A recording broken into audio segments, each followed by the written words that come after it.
अगर मान लो किसी पति पत्नी का तलाक तक की नौबत हो गई और तलाक नहीं कराना है, आपस में वापिस प्रेम बढ़ जाए, छोरी वापिस घर में रहे, बेटा उसको रखे, बहू रहे, आपस में प्रेम बढ़े, वो भले मायके चली गई हो, वो भले लड़का छोड़कर चले गया हो, अकेली रह रही हो और चाहती है कि मैं पति के साथ रहना है, तलाक नहीं होना चाहिए, हम दोनों में प्रेम रहे, वो संभाले मेरे को भी और मैं भी आदर करूं, वो भी आदर करे। तो मेरा निवेदन है, कच्चा जो सूत होता है, कच्चा जो धागा होता है, नंदी के ठीक पीछे बैठकर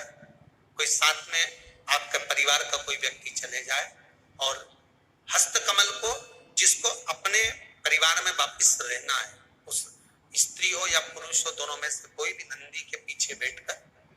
सोमवार की जिस दिन अष्टमी पड़े उस दिन नंदी के पीछे बैठकर हाथ को ऐसा बंद करना है, हाथ में एक बेलपत्री रखना है, सीधी सीधी बंद कर कर 7 बार उस हाथ पर कच्चा सूत लपेट देना, उस सूत को वापस निकाल लेना है, बेलपत्री के साथ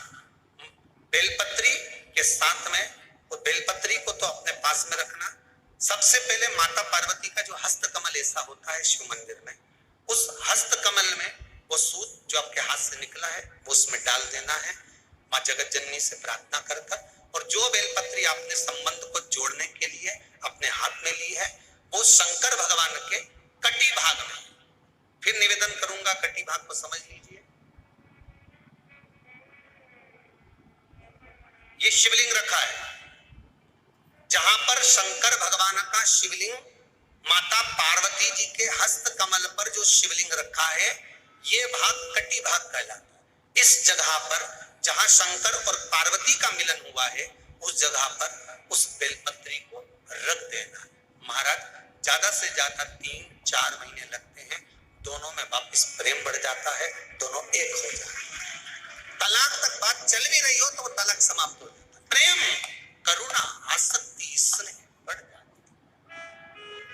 संबंध टूटने की कतार पर एक बार माता पार्वती को समर्पित तो करो अपना संबंध कि माँ अब तुझे नहीं भाना, माना मैंने अपशब्द कह दिया होगा, माना मेरी गलती होगी, थोड़ी गलती उनकी भी होगी, पर दोनों की गलती है माँ, अब इस संबंध को तुझे निभाना। जब कच्चा सूत माता के हाथ में रखो तब माता को विनती करना, इस संबंध की डोरी अब तेरे को दे दी, दीन बंधु दीनानाथ मेरी डोरी, अब ये डोरी मैंने तुमको दे दी, अब ये संबंध आपको निभाना है, अब ये संबंध मेरा।